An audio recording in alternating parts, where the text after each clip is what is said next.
사랑하는 성도님들과 함께 나눌 말씀은 레위기 6장 14절에서 23절까지의 말씀입니다. 핵심적으로 살펴볼 말씀은 14절, 15절, 17절의 말씀입니다. 소제의 규례는 이러하니라.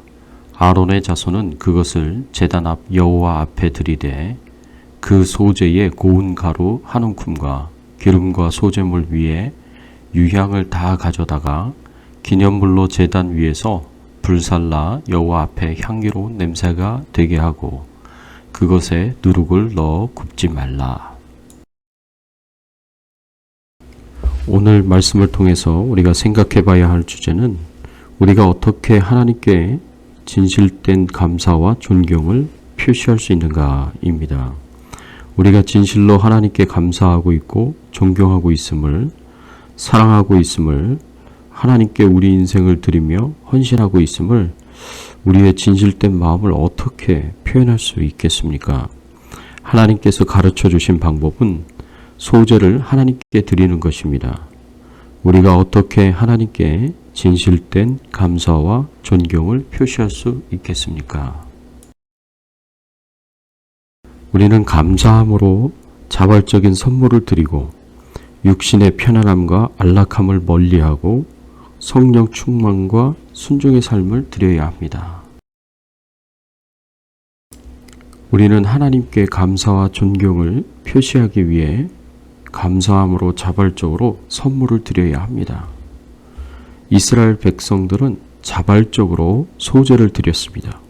14절과 15절의 말씀에 보면 소제의 규례는 이러하니라.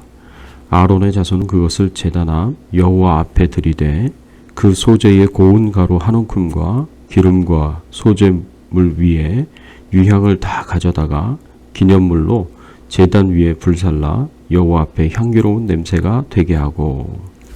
소제는 곡물을 제물로 드리는 제사입니다. 소제는 히브리어로 민하라는 단어가 쓰여졌는데 이 단어의 기본적인 의미는 선물이라는 뜻을 가지고 있습니다.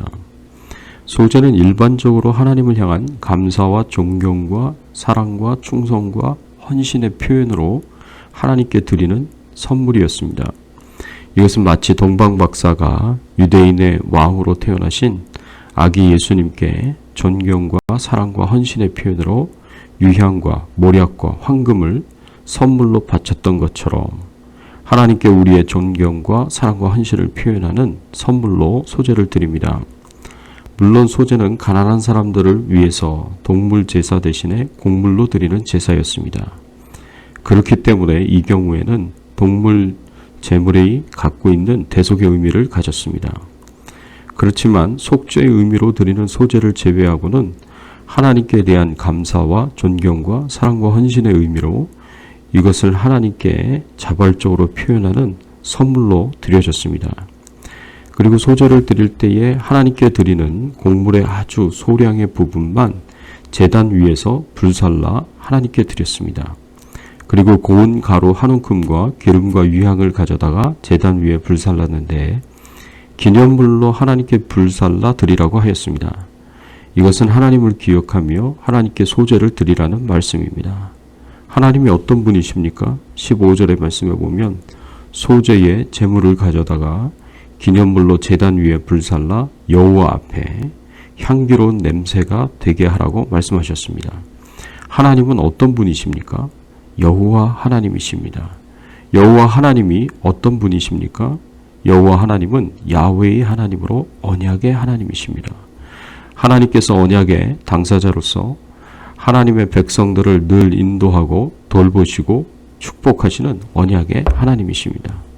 이스라엘 백성들이 이렇게 소제를 드릴 때에는 백성들의 진정한 왕이시요 진정한 주인이신 언약의 하나님이신 여호와 하나님께서 자신들의 삶을 인도하시고 돌보시고 축복하시는 하나님을 늘 기억하면서 감사하는 마음으로 하나님께 존경을 표현하고 또 사랑과 헌신하는 마음으로 소제의 선물을 하나님께 드렸습니다.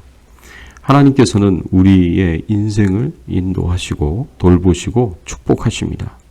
하나님께서는 우리의 진정한 유일한 왕이시요 우리의 유일한 주인이십니다. 이 사실에 대하여 깊은 감사의 마음을 가지고 하나님을 존경하고 사랑하고 헌신할 수 있기를 바랍니다. 또 하나님께 감사와 존경을 표현하기 위해서 육신의 편안함과 안락함을 멀리해야 됩니다.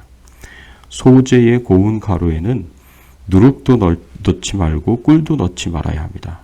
오늘 본문 17절 말씀에 보면 그것에 누룩을 넣어 굽지 말라라고 하나님께서 명령하셨습니다.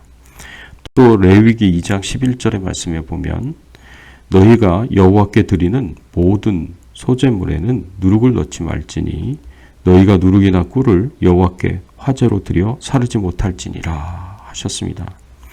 누룩은 음식을 발효시켜 부풀리는 성질이 있어서 성경에서는 주로 타락하고 부패한 죄악과 그 전염성을 상징합니다. 그래서 하나님께서 예수님께서 사두개인과 바리새인의 누룩을 삼가 조심하라고 말씀하셨습니다.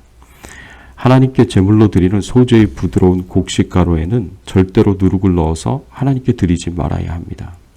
이것은 우리가 하나님께 예배의 제물로 드려야 하는 우리 삶에는 어떤 죄악을 행한 삶을 섞지 말아야 할 것을 의미합니다.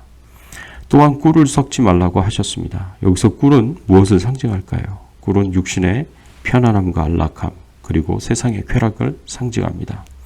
그래서 소재의 제물에 꿀을 섞지 말라는 것은 예배 때 하나님께 제물로 드리는 우리의 삶에 육신의 안락을 추구하고 쾌락을 추구하는 삶을 섞지 말라는 말씀입니다. 육신의 안락과 세상의 쾌락은 성도들이 가야 할 길과 정반대의 길입니다. 속담에 서면 앉고 싶고 앉으면 눕고 싶다는 말과 같이 한번 육신의 편안함과 안락에 빠지면 힘든 사명을 감당하는 삶을 사는 것을 외면하게 됩니다. 또한 달콤한 세상의 쾌락은 성도로 하여금 고통스러운 십자가의 길을 가지 못하게 합니다. 마귀의 유혹이 이렇습니다. 하나님께서 예수님께서 행한 세 번째 유혹을 생각해 보십시오. 사단은 예수님을 지극히 높은 산으로 데려갑니다. 그리고 그곳에서 천하만국과 모든 영광을 보여줍니다. 마귀가 보여준 천하만국은 이 세상의 나라들을 가리킵니다. 하나님이 다스리시고 통치하시는 하나님의 나라와 상반되는 인간이 다스리고 통치하는 세상의 나라를 가리킵니다. 그리고 그 영광은 세상 나라의 왕이 누리는 영광을 나타냅니다. 온갖 부귀영화와 권세, 그리고 그 부귀영화와 권세가 가져다주는 편안함과 안락함, 그리고 쾌락을 가리킵니다. 이 세상이 줄 수 있는 최고의 세속적인 영광을 의미합니다. 그리고 사단은 이 모든 것을 자신에게 엎드려 경배만 하면 다 주겠다고 합니다. 사단의 이 제안은 아주 파격적인 제안입니다. 왜냐하면 사단의 이 제안은 예수님께서 이 땅에 오신 목적을 단숨에 이룰 수 있는 것처럼 보이기 때문입니다. 예수님이 이 땅에 오신 목적은 하나님의 백성들을 죄와 사망의 권세, 사단의 권세로부터 구원하는 것을 말할 수 있습니다. 다시 말하면 아담이 범죄함으로 사단에게 빼앗긴 하나님의 백성들을, 이 세상을 다시 하나님의 것으로 회복하는 것이라고 말할 수 있습니다. 그래서 사단이 이 모든 것을 다시 내어놓겠다라고 한다면 예수님께서 이 땅에 오신 목적을 아주 쉽게 단숨에 이룰 수 있는 것입니다. 이 목적을 예수님은 쉽게 이룰 수 있습니다. 구태여 고난받을 필요가 없고 사람들에게 조롱과 핍박을 받을 필요도 없고 십자가의 고통스러운 죽음을 당할 필요가 없습니다.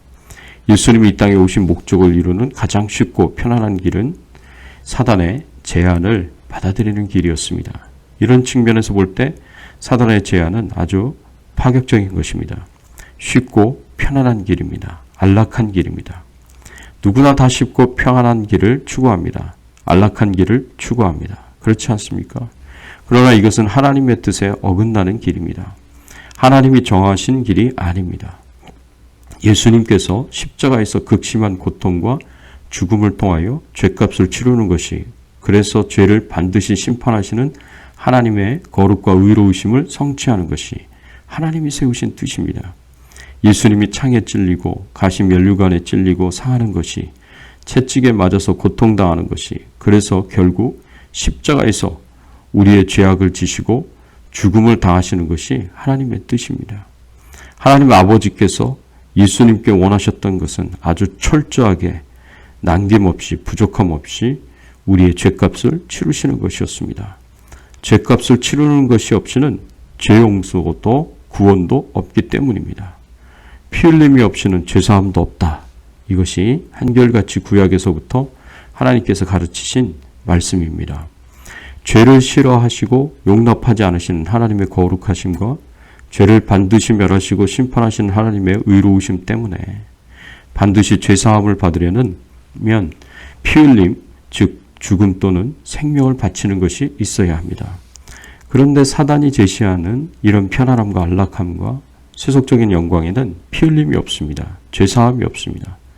그렇기 때문에 사단의 길을 걸어가면 그곳에 편안함과 안락함과 세속적인 영광은 있을 수 있어도 하나님의 뜻은 이루어지지 않습니다. 하나님의 구원 계획은 성취되지 않습니다. 사랑하는 성도 여러분, 누구나 추구하는 쉽고 편안한 길, 안락한 길이 좋아 보입니다. 그러나 이 길이 우리 믿는 자들이 추구해야 할 삶은 아닙니다. 우리가 쉽고 편안하고 안락한 길을 추구하다 보면 우리는 수없이 사단의 유혹에 넘어가 사단이 원하는 대로 죄와 타협하며 살아가야 할 것입니다. 우리가 편안하고 안락한 길을 추구할수록 우리는 하나님의 뜻을 행하고 하나님의 뜻을 성취하는 삶과는 멀어지게 될 것입니다. 그래서 이렇게 편안하고 안락한 삶을 추구하다 보면 하나님이 기뻐하시는 삶을 사는 것이 아니라 오히려 사단이 기뻐하는 삶을 살게 될 수 있습니다. 또 하나님께 존경을 표현하기 위해서 우리는 성령 충만과 순종의 삶을 살아야 합니다. 소재의 고운 가루에 누룩과 꿀을 넣으면 안 되었지만 기름과 유향과 소금을 넣어야 했습니다. 15절의 말씀에 보면은 그 소재의 고운 가루 한 움큼과 기름과 소재물 위에 유향을 다 가져다가 기념물로 제단 위에서 불살라 여호와 앞에 향기로운 냄새가 되게 하고, 소재의 제물로 죄악을 상징하는 누룩과 안락하고 편안하고 쾌락을 상징하는 꿀은 넣지 말아야 하지만 기름과 유향을 넣으라고 하였습니다. 여기서 기름은 성령 하나님을 상징하고 유향은 하나님이 기뻐하시는 순종의 삶을 상징합니다. 그래서 성령 충만한 삶, 성령의 인도를 받는 삶, 그리고 하나님이 기뻐하시는 순종의 삶을 하나님께 드려야 합니다. 그리고 소재의 제물에는 소금도 넣으라고 말씀하셨습니다. 레위기 2장 13절의 말씀에 보면 너희 모든 소재물에 소금을 치라. 내 하나님의 언약의 소금을 내 소재에 빼지 못할지니 이는 모든 예물에 소금을 칠지니라. 하나님께서는 모든 소재물에 소금을 치라고 말씀하셨는데 이 소금은 하나님과 백성들의 언약이 불변하다는 것을 의미합니다. 소금이 썩고 부패하는 것을 방지하듯이 언약이 썩지 않고 변함이 없는 것을 상징합니다. 그리고 이것은 언약의 당사자이신 하나님과 우리가 이 모든 언약에 대하여 변함없는 신실함으로 충성해야 함을 의미합니다.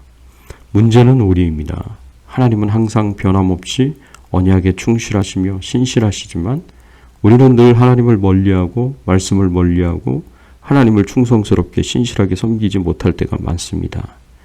그러나 하나님께서는 우리가 하나님께 예배를 드리면서 항상 하나님의 말씀에 신실하게 충성하는 삶을 제물로 드리기를 원하십니다. 사랑하는 성도 여러분, 하나님께서 가르쳐 주시고 명령하신 대로 우리도 우리의 감사와 존경이 담긴 소재의 예배를 하나님께 드려야 합니다. 그래서 하나님께 감사함으로 자발적인 선물을 드리고 육신의 편안함과 안락함을 멀리하고 성령 충만과 순종의 삶을 드릴 수 있기를 예수님의 이름으로 축원합니다. 함께 기도하겠습니다. 하나님 감사합니다. 오늘 소재의 제사를 통해서 우리가 어떻게 하나님께 진실된 마음으로 감사를, 존경을 표현할 수 있는지 알게 하시고 깨닫게 하여 주시니 감사를 드립니다. 하나님께 자발적으로 감사의 마음으로 선물을 드리고 육신의 편안함과 안락함을 멀리하고 성령 충만과 순종의 삶을 드리라고 말씀해 주시니 감사를 드립니다. 주님의 교훈의 말씀대로 살 수 있도록 은혜를 베풀어 주시옵시고 성령께서 인도하시고 또 이끌어 주시기를 간절히 바라옵고 소원합니다.